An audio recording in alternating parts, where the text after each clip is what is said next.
दोस्तों, जब हम पुअर कंट्रीज पर पावरफुल कंट्रीज द्वारा किए जाने वाले डैमेज की बात करते हैं तब हम जनरली यूएस और उसके एलाइज द्वारा किए गए वॉरफेयर्स और अटैक्स की बात करते हैं। फॉर एग्जाम्पल 2003 में यूएस इन्वेजन या वियतनाम वॉर में हजारों इनोसेंट लोगों की मौत।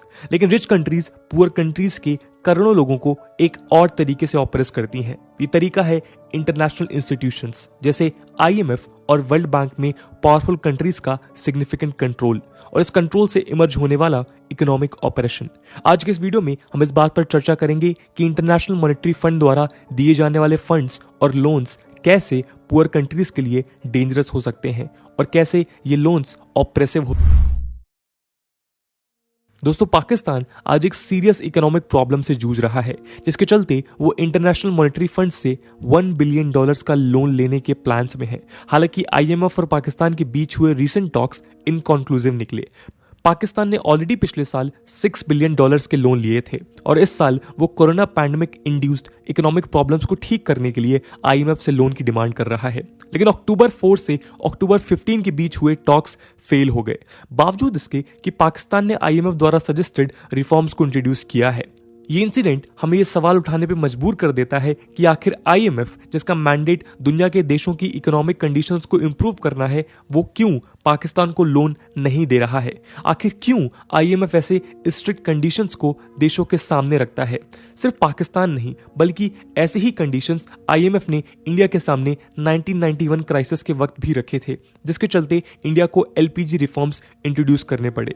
भले ही LPG reforms largely Indian economy के लिए बेनिफिशियल रहे, लेकिन कौन से रिफॉर्म्स इंट्रोड्यूस करने हैं और कब, ये तो हर देश का सोवरेन राइट है।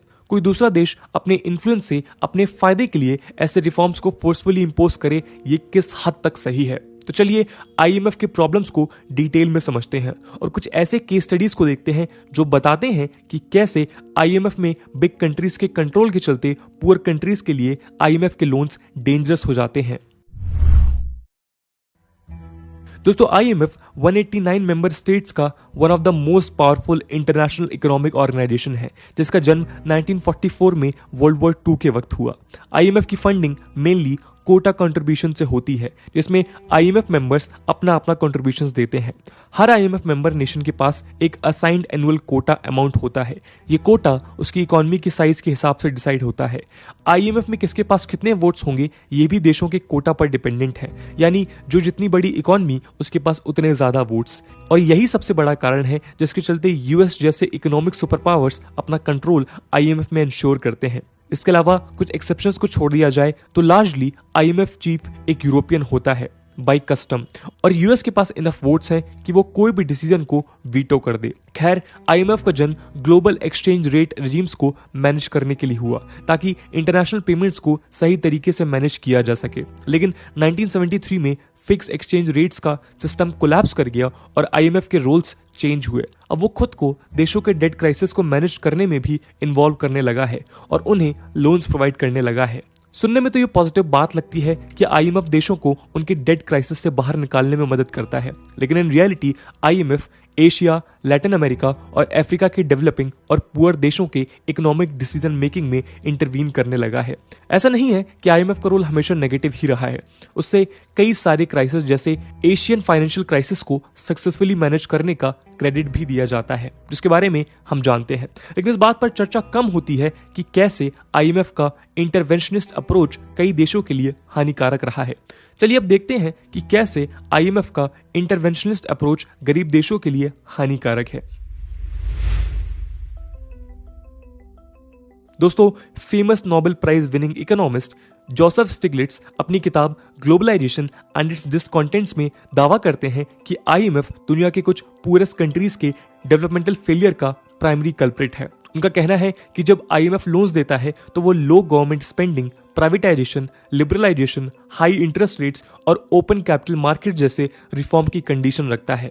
ये बेसिकली एक तरीका है अमेरिकन मॉडल ऑफ कैपिटलिज्म को एक्सपोर्ट करने का। अमेरिकन एक्सपीरियंस से तो ये लगता है कि ये रिफॉर्म्स इकोनॉमी के लिए अच्छे होंगे, लेकिन दोस्तों ग्राउंड रियलिटीज हर देश के लिए अलग होती हैं और हर देश की इकोनॉमिक ट्रेजेक्ट्री अलग तरीके से ऑपरेट होनी चाहिए। ऐसे में एक वेस्टर्न मॉडल ऑफ कैपिटलिज्म को इम्पोज करना इम्प्रैक्टिकल हो जाता है और इसलिए जोसेफ स्टिग्लिट्स का कहना है कि इन सब कंडीशंस ने लोकल पॉपुलेशन और लोकल बिजनेसेस को कई गरीब देशों में डिस्ट्रॉय कर दिया। दोस्तों, आईएमएफ का ये बिहेवियर नियो कॉलोनिज्म से भी कंपेयर किया जा सकता है, जहां रिच कंट्रीज अपने इन्फ्लुएंस को यूज कर अपने देशों की कंपनीज के फायदे के लिए पुअर कंट्रीज के मार्केट्स को ओपन करवाते हैं और दावा करते हैं कि ये सब गरीब देशों के बेनिफिट के लिए है। ये बेसिकली व्हाइट मैन्स बर्डन जैसा है। लोन ऑफर करते वक्त प्राइवेटाइजेशन और लिबरलाइजेशन की कंडीशनैलिटीज आईएमएफ की किसी नोवेल मोटिव का नतीजा नहीं है, बल्कि आईएमएफ का यूज पावरफुल कंट्रीज अपने प्राइवेट कॉर्पोरेशंस के फायदे के लिए करती हैं। पुअर कंट्रीज को पावरफुल डेवलप्ड नेशंस मार्केट और सोर्स ऑफ रॉ मटेरियल्स की तरह देखते हैं, जहां उनके कॉर्पोरेट्स अपना प्रोडक्ट बेच सकें और उन प्रोडक्ट्स के मैन्युफैक्चरिंग के लिए यहां से रॉ मटेरियल ला सकें। याद करिए ब्रिटिशर्स इंडिया को कैसे इकोनॉमिकली ऑप्रेस कर रहे थे by taking raw materials at low cost and selling their cheap products in India at low cost. ऐसा ही कुछ आज के भी कमजोर देशों के साथ होता है। ये एक पॉवर्टी ट्रैप है जिसे भुगत रहे देश काफी लेट रियलाइज करते हैं। दोस्तों, मार्च 2019 में इक्वाडोर ने आईएमएफ के साथ $4.2 बिलियन लोन के लिए एग्रीमेंट साइन किए। हमेशा की तरह आईएमएफ ने इक्वाडोर पर भी इकोनॉमिक रिफॉर्म्स के कुछ कंडीशंस लगाए। तब के आईएमएफ चीफ क्रिस्टीन लगार्डे ने इसे एक कॉम्प्रिहेंसिव रिफॉर्म प्रोग्राम बताया, जिसका एम इकोनॉमी को मॉडर्नाइज करना और उसे स्ट्रॉन्ग, सस्टेन्ड और इक्विटेबल ग्रोथ की तरफ पुश करना था। लेकिन क्या ये सच है? आईएमएफ के कंडीशंस का एक पहलू ये था कि इक्वाडोर गवर्नमेंट को अपने बजट को लगभग 6% जीडीपी से कम करना था। इसको अचीव करने के लिए टैक्सेस को रेज करना था और गवर्नमेंट स्पेंडिंग को मैसिवली कम करना था।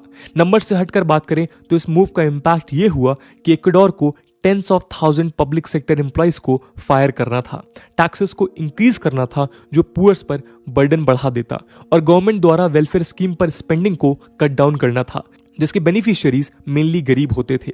इमेजिन करिए कि इंडिया में मनरेगा जैसी स्कीम्स में अगर गवर्नमेंट का स्पेंडिंग कम हो जाए तो उसका इम्पैक्ट किस पर पड़ेगा।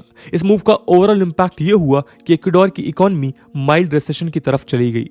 वर्ल्ड बैंक के प्रोजेक्शंस के हिसाब से इक्वाडोर पहले माइल्ड रिसेशन की तरफ गया और कोविड के चलते डीप रिसेशन की तरफ। आज वहां अनएम्प्लॉयमेंट बढ़ रहा है और पॉवर्टी भी। इसके अलावा आईएमएफ ने प्रोजेक्ट किया कि ये रिफॉर्म्स इक्वाडोर में फॉरेन इन्वेस्टमेंट फ्लो को $5.4 बिलियन तक बढ़ा देंगे। लेकिन पिछले 3 साल में इक्वाडोर से लगभग $16 बिलियन का आउटफ्लो हुआ। ऊपर से रिसेशन के प्रोजेक्शन से कौन से फॉरेन इन्वेस्टर्स देश में आएंगे? रिसेशन को तो आईएमएफ खुद भी एक्सेप्ट कर रहा है। दोस्तों, अगला एग्जाम्पल घना का है, जिसके नदर्न पार्ट्स में प्रॉस्परस राइस फार्मिंग कम्युनिटीज हुआ करती थीं, जिन्हें घना की गवर्नमेंट कई फार्मिंग सब्सिडीज प्रोवाइड करती थी। इस हेल्प से ये कम्युनिटीज घना में लार्ज स्केल में राइस प्रोड्यूस कर वहां की फूड सिक्योरिटी को इंश्योर करती थी। लेकिन आईएमएफ ने घनाइयन गवर्नमेंट को कोई भी एक्स्ट्रा लोन देने से इनकार कर दिया जब तक घना किसानों को दी जाने वाली अपनी फार्मिंग सब्सिडीज को कट डाउन नहीं करता। इस कंडीशन का मेन पर्पस ये इंश्योर करना था कि घना अमेरिका जैसे देशों से राइस इंपोर्ट करे और अमेरिका के रिच फार्मर्स को फायदा हो। अब घना अपना most of the rice huge prices पर हर साल इंपोर्ट करता है। इसके साथ साथ आईएमएफ के लोन्स और कंडीशन द्वारा क्रिएट की गई प्रॉब्लम ने एक विशियस साइकिल को जन्म दिया है, जिसके चलते कॉस्टली राइस को इंपोर्ट करने के लिए घना और लोन्स लेता जाता है और दिन ब दिन इकोनॉमिक क्राइसिस की तरफ बढ़ता जाता है। साथ में नदन घना की राइस प्रोड्यूसिंग कम्युनिटीज आज काफी पुअर कंडीशंस में बिना किसी जॉब के जी रही हैं और यंग बॉयज और गर्ल्स घना के सदर्न पार्ट की सिटीज में जॉब्स की तलाश में माइग्रेट कर रहे हैं। कई क्रिटिक तो ये भी कहते हैं कि यूएस द्वारा कंट्रोल्ड आईएमएफ जैसे इंस्टीट्यूशंस कई बार डेट कैंसलेशंस जैसे ऑफर देते हैं, लेकिन इन रियलिटी इसके पीछे और ज्यादा स्ट्रिंजेंट कंडीशंस होते हैं। अगर कोई देश ये कंडीशंस नहीं मानता तो उन पर सैंक्शन जैसे टूल का इस्तेमाल कर उन्हें और ज्यादा कोर्स किया जाता है। तो क्या ये नियो कॉलोनियलिज्म से कम है? अगला केस है वेस्टर्न अफ्रीकन हेल्थ सिस्टम का आईएमएफ पॉलिसीज के चलते डिस्ट्रक्शन। कुछ एनालिस्ट का दावा है कि आईएमएफ पॉलिसीज ने कई देश जैसे Benin, Burkina Faso, Cote d'Ivoire, Gambia, Ghana, Guinea Bissau, Liberia, Mali, Niger, Nigeria, Senegal, Sierra Leone और टोगो जैसे देशों के हेल्थ सिस्टम को काफी नेगेटिवली इंपैक्ट किया है। इन 13 कंट्रीज में लगभग 33 करोड़ लोग रहते हैं जो आईएमएफ पॉलिसीज द्वारा क्रिएटेड प्रॉब्लम्स के सबसे बड़े बेनिफिशियरी बने। वैसे तो वेस्ट अफ्रीकन हेल्थ सिस्टम पहले से कमजोर था, लेकिन इस कमजोरी को ठीक करने की बजाय आईएमएफ पॉलिसीज ने उन्हें और ज्यादा कमजोर कर दिया। इन पॉलिसीज का एम भी लार्जली प्राइवेट हेल्थ केयर का प्रमोशन था। वैसे आईएमएफ ये आर्ग्यू करता है कि उसकी पॉलिसीज ने हेल्थ पॉलिसी को स्ट्रांग बनाया है, लेकिन यूनिवर्सिटी ऑफ कैम्ब्रिज के थॉमस स्टब्स और ऑक्सफोर्ड यूनिवर्सिटी के अलेक्जेंडर केंटिकेलिनिस आर्ग्यू करते हैं कि आईएमएफ की पॉलिसी रिफॉर्म्स ने एक्चुअली में वेस्ट अफ्रीका के हेल्थ सिस्टम को डिस्ट्रॉय किया है। इसका सबसे पहला कारण था आईएमएफ द्वारा इन स्टेट्स की गवर्नमेंट पर हेल्थ स्पेंडिंग पर रेस्ट्रिक्शंस लगाना। दूसरा कारण था वेज और पर्सनल कैप्स के तहत पब्लिक हॉस्पिटल्स में डॉक्टर्स और नर्सेस के रिक्रूटमेंट में लिमिट्स लगाना। इसका एक एग्जांपल था 2005 का घना का पब्लिक सेक्टर वेज बिल, जिसके चलते घना में नंबर ऑफ फिजिशियंस आधे हो गए। तीसरा कारण था एडमिनिस्ट्रेटिव रिफॉर्म्स के नाम पर स्पेंडिंग रिस्पॉन्सिबिलिटीज को लोकल करप्ट गवर्नमेंट्स के हाथों में दे देना।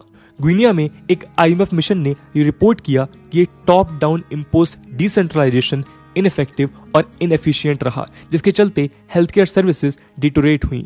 इन सब वजहों से आईएमएफ का वेस्ट अफ्रीका में प्रेजेंस सीरियस कंट्रोवर्सी का कारण रहा, स्पेशली 2014 के इबोला क्राइसिस के दौरान। कुछ एक्सपर्ट्स मानते हैं कि आईएमएफ की पॉलिसीज ने हेल्थ सिस्टम के फेलियर में कंट्रीब्यूट किया, जिसके चलते इबोला क्राइसिस और ज्यादा खतरनाक हो गई। ये सब दिखाता है कि कैसे एंग्लो सैक्सन इकोनॉमिस्ट द्वारा डोमिनेटेड आईएमएफ वॉशिंगटन से एक टॉप डाउन अप्रोच के तहत पॉलिसीज को इम्पोज करता है और गवर्नमेंट्स के लिए कोई मौका नहीं छोड़ता है कि वो लोकल सिचुएशंस के हिसाब से अपनी पॉलिसीज को मोल्ड कर सके।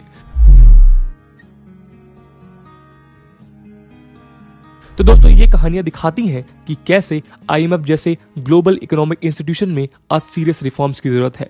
कंट्रीज की सोवरेनिटी को रिस्पेक्ट करते हुए ये जरूरी है कि आज आईएमएफ में वोटिंग सिस्टम को ट्रूली रिप्रेजेंटेटिव बनाया जाए, ताकि पावरफुल कंट्रीज अपने फायदे के हिसाब से इन इंस्टीट्यूशंस की पॉलिसीज को डिसाइड ना कर पाएं। दोस्तों, इस वीडियो में बताया गया एग्जांपल्स के अलावा कि आपके पास और भी ऐसे एग्जांपल्स हैं जहां पे आईएमएफ की इन पॉलिसीज का लोन लेने वाले देशों के ऊपर गलत प्रभाव पड़ा हो। कमेंट सेक्शन में जरूर बताइएगा। आज की वीडियो के लिए इतना ही। आई होप आपको वीडियो पसंद आई होगी, और अगर पसंद आई है तो अपने दोस्तों के साथ शेयर करना मत भूलिएगा। हम मिलते हैं अगले वीडियो में, तब तक के लिए जय हिंद, जय भारत।